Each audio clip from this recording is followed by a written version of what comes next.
Hello everyone, this is me Priyanshu Pandey and you are watching set my frame. तो आज की video हम सबसे पहले देखेंगे कि बेसिक इंटरफेस आफ्टर इफेक्ट का। तो अपने अपनी स्क्रीन पे आ जाते हैं।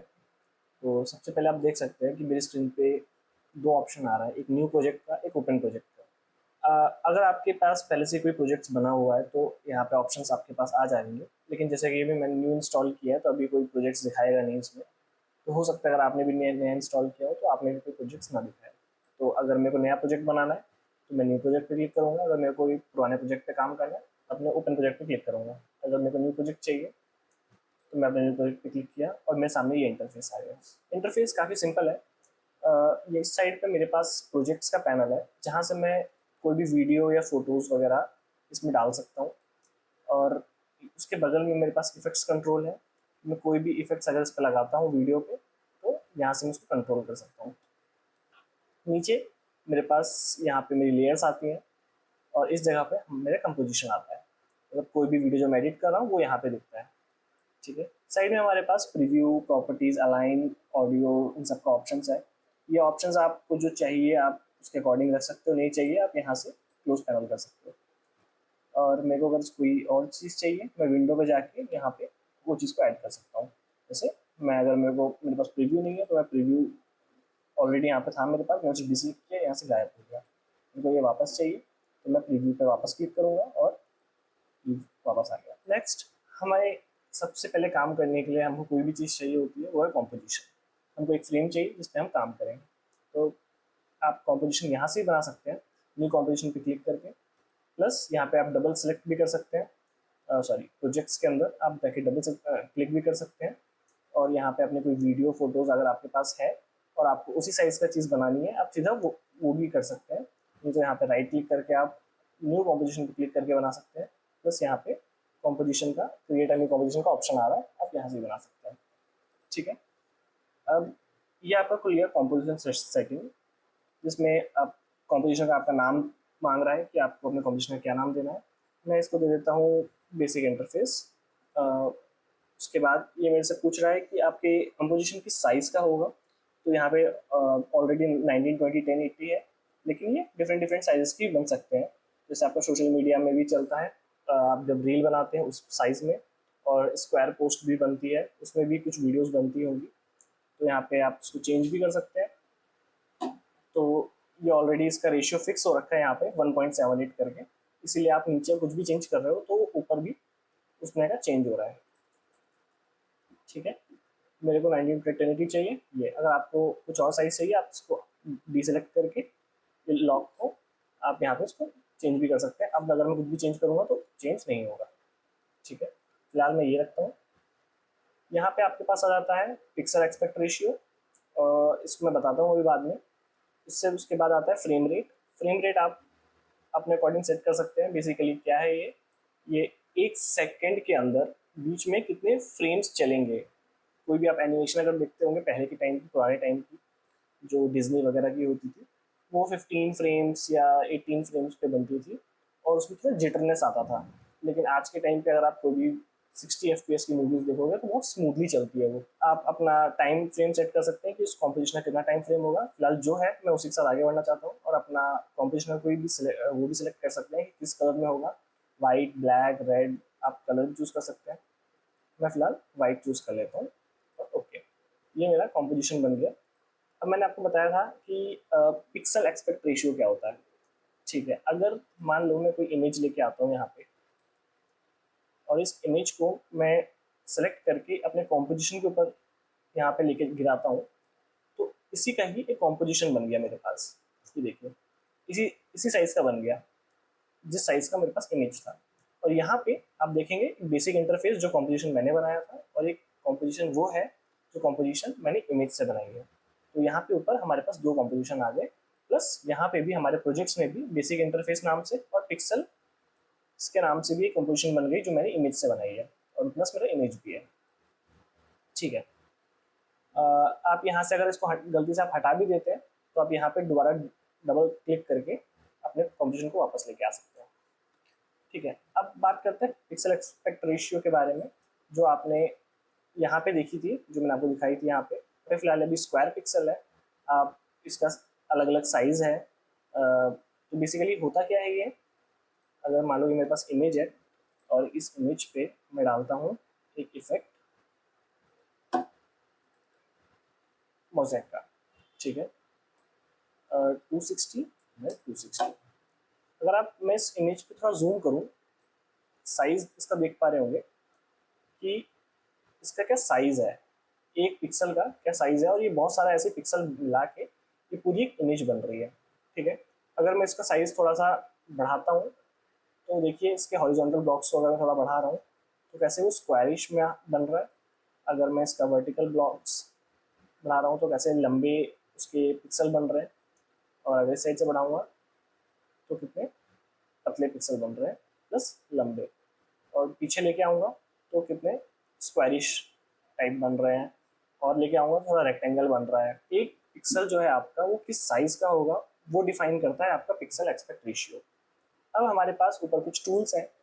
ये टूल्स क्या है, सबसे पहले हमारे पास होम टूल है। आप अपने होम स्क्रीन पे आ जाएंगे जो हमारे पास सबसे पहले थी स्टार्टिंग में।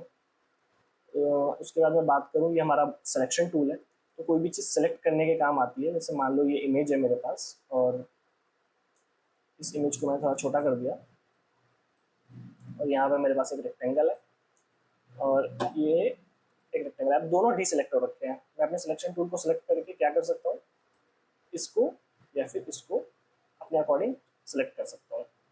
दूसरी चीज़ हैंड टूल है। अगर आपको थोड़ा मान लो बहुत जूम होकर काम कर रहे हो और आपको, आप यहाँ पे हो, आपको थोड़ा नीचे आना है तो अपना हैंड टूल से कर सकते हो। अगर आपको हैंड टूल पे क्लिक नहीं करना, नॉर्मली आप स्पेस, आप अपने सिलेक्शन पे हो, आप स्पेस दबाओ और स्पेस दबा के भी आप हैंड टूल जैसा ही काम हो सकता है। दूसरी चीज़ ये जूम का है, आप इसे जो जूम कर सकते हो। एक रोटेशन टूल भी है। अगर मान लो ये मेरा इमेज है, इस पर मैंने रोटेशन टूल इस्तेमाल किया, उसको मैं रोटेट कर सकता हूँ अपने अकॉर्डिंग, ठीक है। उसके बगल में है हमारे पास एक एंकर पॉइंट का, जिसको पैन बिहाइंड टूल कहते हैं। अब जैसे कि ये आपका जो इमेज है वो, उसको जब मैं अभी रोटेट कर रहा था तो वो सेंटर से रोटेट हो रहा था, ठीक है। तो ये इस वजह से हो रहा था क्योंकि ये आपका एंकर पॉइंट जो है वो इमेज के एकदम सेंटर में है। इसको अगर एज अ मैं फोटो फ्रेम समझूँ तो मान लो अगर मैंने बीच से अगर कोई कील ठोक रखी है और अब मैं इस फोटो फ्रेम को अगर घुमाऊंगा तो वो बीच से जुड़ी रहेगी और साइड से कैसे रोटेट करेगी। लेकिन वहीं अगर मैं मान लो इसकी कील को यहाँ लगे ले जाके ठोक देता हूँ, अब मैं अगर उसको घुमाऊंगा अपने रोटेशन टूल से, देखिए उसके अराउंड घूमेगी जहाँ पे कील मैंने पिन कर रखा है। तो बेसिकली इस पैन बिहाइंड टूल से क्लिक करके आप अपना ये एंकर पॉइंट कहीं पे भी एडजस्ट कर सकते हैं। यहाँ पे हमारे पास उसके बगल में है शेप लेयर, जिसमें हमारे पास स्टार्टिंग में रेक्टेंगल दे रखा है। अगर मैं इसमें क्लिक करके रखूँ तो उसके नीचे और भी बहुत सारे ऑप्शन है। हमारे पास सर्कल भी है, हम सर्कल भी बना सकते हैं। पॉलीगॉन्स भी हैं, ये पॉलीगॉन बना सकते हैं। यहाँ पे मैं पॉलीगॉन का शेप डिफाइन कर सकता हूँ कि मेरे को कितना साइज चाहिए इसमें।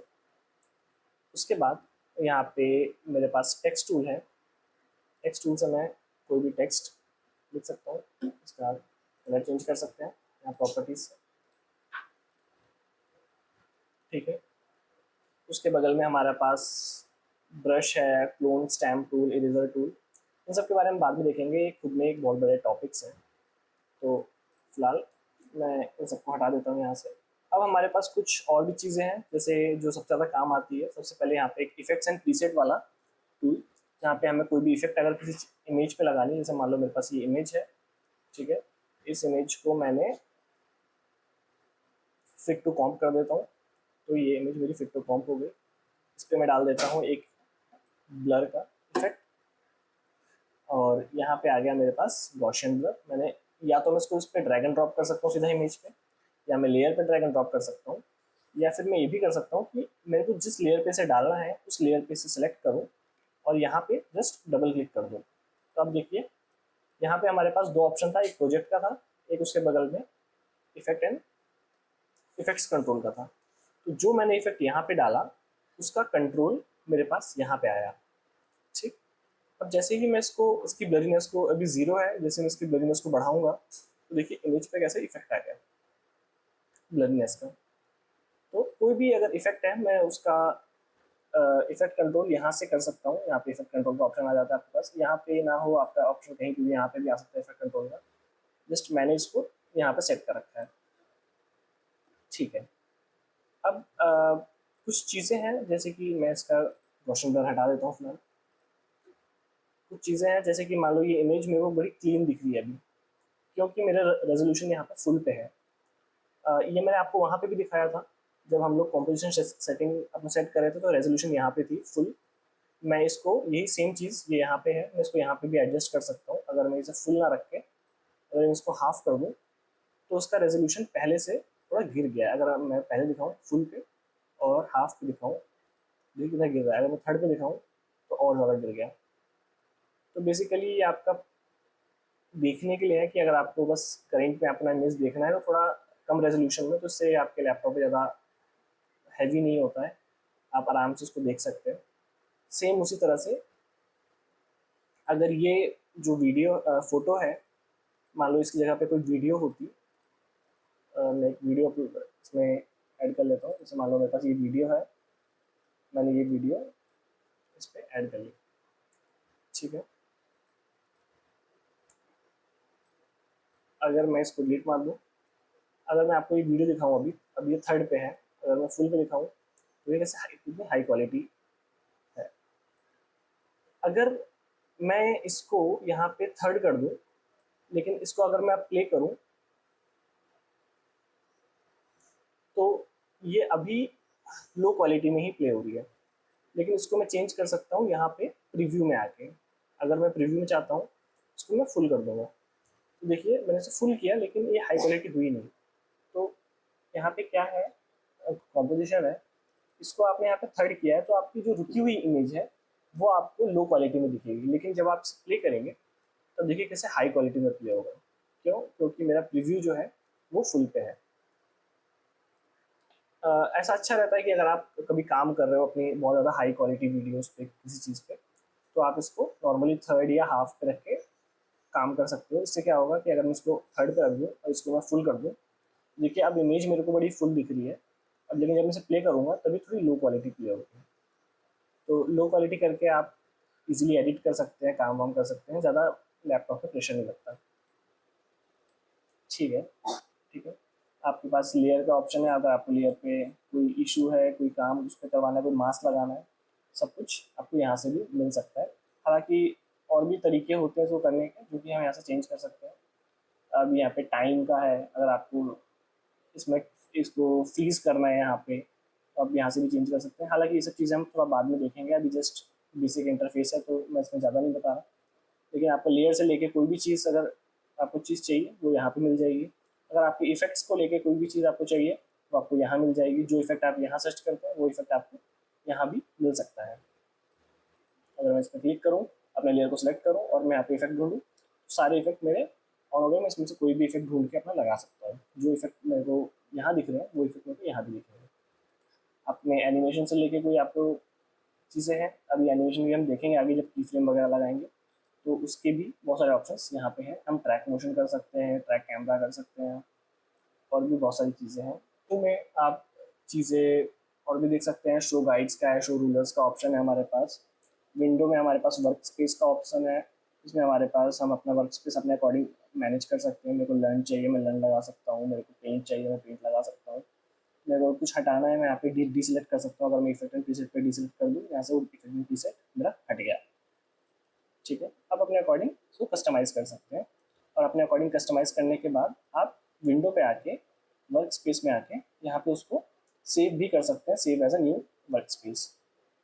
ठीक है, अगर जस्ट समटाइम्स कुछ बिगनर्स होते हैं, कभी कभी उनसे कुछ चीज़ें हिल जाती हैं। जैसे मान लो वो यहाँ पे आ जाती है, ये यहाँ पे चली जाती है, और ये यहाँ पे आ जाती है। समटाइम्स ये चीज़ें से बिगड़ जाती है, उसे हिल मिल जाता है। तो इसको ठीक करने का ऑप्शन यही है कि आप विंडो पे आएँ, वर्क स्पेस में आएँ, और यहाँ पे रीसेट टू डिफ़ॉल्ट कर दें। तो जैसा था पहले एकदम सेम वैसा ही हो जाएगा। ठीक है, आप अपने अकॉर्डिंग इसको एडजस्ट कर सकते हैं। जैसे कि मैंने इसको इफेक्टिव प्रीसेट यहाँ रखा है, किसी को अगर सही लगता है तो आप जस्ट उसको पकड़े, यहाँ से ड्रैग करें और अपने माउस को बिना छोड़े आप ये जैसे ब्लू लाइन जो बन रही है आप उसके अकॉर्डिंग उसको एडजस्ट कर सकते हैं। मैं यहाँ इसको रख दूँ अगर, तो इसके बगल में आ जाएगी। अब मैं कोई भी काम करूँगा वो इतने में होगा। और अब मेरे को कोई भी इफेक्ट एंड प्रीसेट इस पर लगाना है तो इफेक्टिव प्रीसेट मैं यहाँ से कंट्रोल कर सकता हूँ। यहाँ पे मेरा सिर्फ और सिर्फ प्रोजेक्ट रहेगा। ठीक है, फिलहाल आज की वीडियो में से हम इतना ही देखेंगे। बाकी आने वाली वीडियोस में हम देखेंगे कि मास्किंग के बारे में और अपने कैसे हम एडजस्टमेंट लेयर ऐड करते हैं, उस पर कैसे काम कर सकते हैं, उन सब चीज़ों के बारे में देखेंगे। तब तक के लिए थैंक यू और ऑल द बेस्ट।